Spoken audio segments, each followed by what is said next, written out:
네, 저희 의뢰인 상담 요청입니다. 건물을 지으면서 은행으로부터 대출을 받았고 은행을 제1순위 근저당권자로 해서 이제 담보 설정하고 대출을 받았죠. 근데 요즘에 대출 금리가 굉장히 이제 세졌어요. 그러니까 다른 은행에 이제 금리를 좀 더 낮춰서 갈아탈 수 있는 상품이 있는지 알아보다 보니까 한 은행에서 이제 담보 신탁이라는 걸 안내를 하면서 그러면 금리가 더 저렴해진다라고 했다고 합니다. 그래서 저희에게 이 담보 신탁이 본인 입장에서 이제 다른 법적인 리스크가 없는지를 문의를 주셨습니다. 네, 우선 담보 신탁이 뭔지를 그림 보면서 설명을 드릴게요.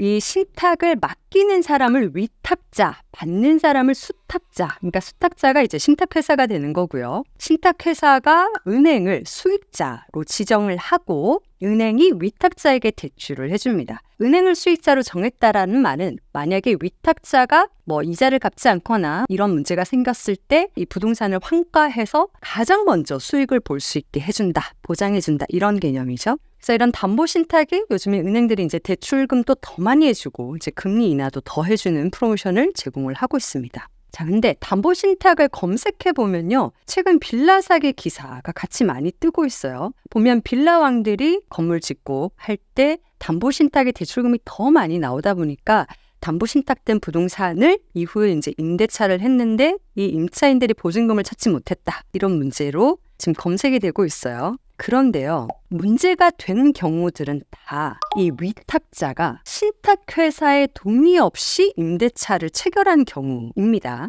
부동산이 신탁이 됐다는 거는요, 부동산 등기부 등본상 소유주가 누구다? 이제 신탁회사가 되는 겁니다. 그러니까 이 부동산을 임내 놓으려면 신탁회사에 뭔가 절차가 필요하거든요. 근데 이런 내용들이 다 이제 약속되어져 있는 서류가 공개가 되어 있어요. 그게 뭐냐? 신탁 원부라는 거거든요. 같이 등기부 등본 사진 한번 보실게요. 화면처럼 신탁된 부동산은 소유자가 우리자산 신탁 주식회사라고 적히고요. 밑에 신탁 원부 제2022-몇 호라고 해서 신탁 원부의 번호가 적힙니다. 또 이건 누구나 등기소에 가거나 온라인상에서 정부24에 들어가면 제2022-몇 호의 신탁 원부를 열람하고 다 복사하고 하실 수가 있습니다. 조금 있다가 상세하게 살펴볼 건데요. 대부분은 신탁회사가 본인들의 동의 없이는 이 위탁자가 임대차 계약을 체결하지 못하도록 딱 정해놓고 있습니다. 그런데 신탁회사의 동의가 없이 위탁자가 임대차 계약을 체결했다. 그러면 이 신탁회사는 임차인들에게 불법 점유다라고 해서 퇴거 요청까지도 할 수가 있어요. 그래서 신탁 부동산의 임대차 그 자체가 위험한 게 아니고요.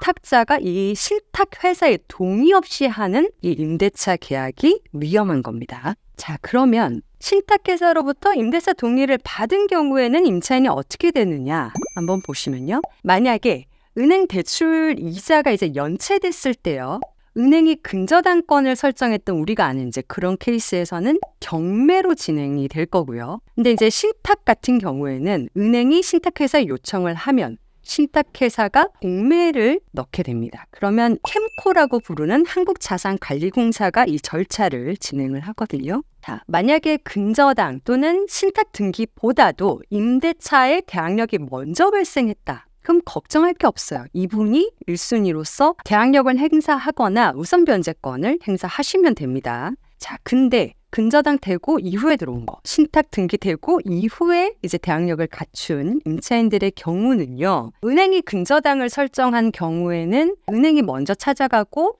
그 다음 순위가 찾아가고 이런 배당 순위에 따라서 찾아갈 거고요. 공매가 된 경우, 그러니까 신탁회사가 공매로 넘긴 경우에는 이 캠코에서 환가해서 이 돈을 신탁회사로 넘기거든요. 그럼 신탁회사는 계약에 따라서 나눠주게 됩니다. 여기서 계약이라 하는 건 애초에 위탁자와 어떻게 계약을 했는지에 따라서 나뉘겠죠. 그래서 주로 이런 계약에는 수익자라고 해서 가장 먼저 이제 이득을 볼 사람들을 수익자를 정하고 그 중에서도 1순위를 우선 수익자로 정하게 되는데 대부분은 이제 은행이 되겠죠. 네, 담보신탁에 대해서 찾다 보니까 이런 기사도 있던데 공매를 통해서 부동산을 처분하면 우선 수익자는 금융기관이 원하는 대로 배당 순서를 정할 수 있다. 근데 그건 아니고요. 금방 설명드린 것처럼 신탁회사가 어떻게 신탁계약으로 정했는지에 따라서 수익자 중에서도 우선 수익자가 생길 거고 이후에 들어오는 임차인이라 하더라도 만약에 신탁회사가 우리가 이거 보증금을 책임지겠다라고 하면 또 그 이후에 들어오는 수익자로 또 지정을 해줄 수가 있는 거거든요. 자, 그러면 이런 신탁계약서가 이제 신탁 원부가 가장 정확한 계약서인데 이제 양식이라고 하죠. 그런 표준 양식이 다 공시가 되어 있습니다. 홈페이지에 들어가시면 확인할 수가 있는데요. 이건 신탁회사마다 내용이 지금 다 달라요. 제가 확인한 건 우리자산 신탁회사의 이런 표준 계약서인데 제가 보여드릴 부분 보시면요. 10조에서 임대차를 정하고 있고 거기에 3항을 보시면 신탁 기간 중에 임대인 이름을 그러니까 위탁자예요. 위탁자로 하는 임대차 계약을 체결한 경우에는 그 신탁회사에 사전 승낙을 얻어야 한다. 그리고 이 경우에는 신탁회사인 을이 임대차 계약에 대한 권리 의무를 부담하지 않는다. 그러니까 보증금 반환 의무를 내가 부담하지 않는다. 신탁회사가 부담하지 않는다라고 이제 적어놨고, 그리고 임대차 계약서에 반드시 들어가야 되는 문구가 있다. 뭐 이런 것도 적어놨어요. 그리고 처분대금을 어떻게 정산할지도 지금 순위를 다 적어놨거든요. 보시면 첫 번째가 신탁과 관련된 비용, 그리고 두 번째가 뭐 신탁 등기 전에 소액 임대차, 그리고 신탁 등기 전에 3순위가 이제 임대차, 그리고 4순위를 보시면 을에게 신탁회사가 반환 의무를 지는 임대차 보증금. 그러니까 본인들이 반환하겠다고 애초에 계약을 한 경우. 그리고 우선 수익자. 수익자 중에서도 우선 수익자는 이제 자기들끼리 계약으로 정한다고 했는데 은행을 우선 수익자로 정해놓죠. 그리고 또 잔여액이 있으면 그 다음 수익자.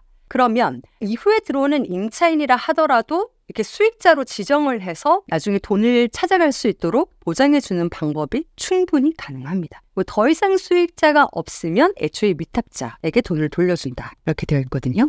네, 그래서 결론을 말씀드리면요. 건물주 입장에서는 이제 임차인들이 이런 신탁된 부동산에 대해서 좀 생소하기 때문에 겁을 먹을 수가 있어요. 그래서 이런 내용들을 좀 충분히 잘 설명을 해주셔야 되고요. 그래서 임대차가 아예 주 목적인 건물이다. 그러면 굉장히 좀 성가신 일이 있을 수가 있겠죠. 조심하셔야 되는 게 중개하는 이제 부동산 공인 중개사들의 경우에도 이제 신탁 부동산은 일반 부동산과 다르기 때문에 이런 점을 설명을 해주셔야 됩니다. 설명을 안 해줘서 임차인들이 만약에 보증금을 다 못 돌려받았다. 그러면 공인 중개사들의 책임이 일부 인정된 판례들이 꽤 있어요. 그러면 임차인들 입장에서 주의할 거는요. 정확한 내용은 이제 신탁 원부에 적혀 있으니까 직접 확인하거나 신탁 원부를 제공해달라고 요청을 하셔야 되고요. 그러면 신탁 원부에서는 뭘 확인해야 되냐?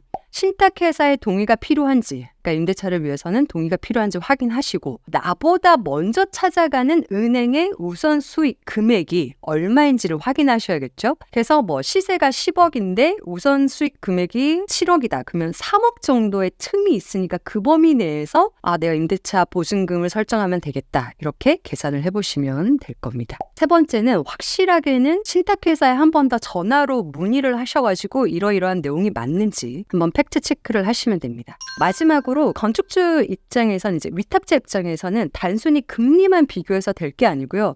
신탁회사가 이제 가져가는 수수료나 이런 거에 대해서도 알아보셔야 되고, 그리고 등기가 한번 내 앞에서 신탁회사로 넘어갔다가 또 계약기간이 끝나면 다시 말소해서 돌려오는 과정이 필요하거든요. 이때 각각 등기 비용을 누가 부담할 건지에 대해서도 한번 체크를 해보신 다음에 뭐가 더 유리한지를 비교하시면 되겠습니다. 네, 이상 술술법이었습니다.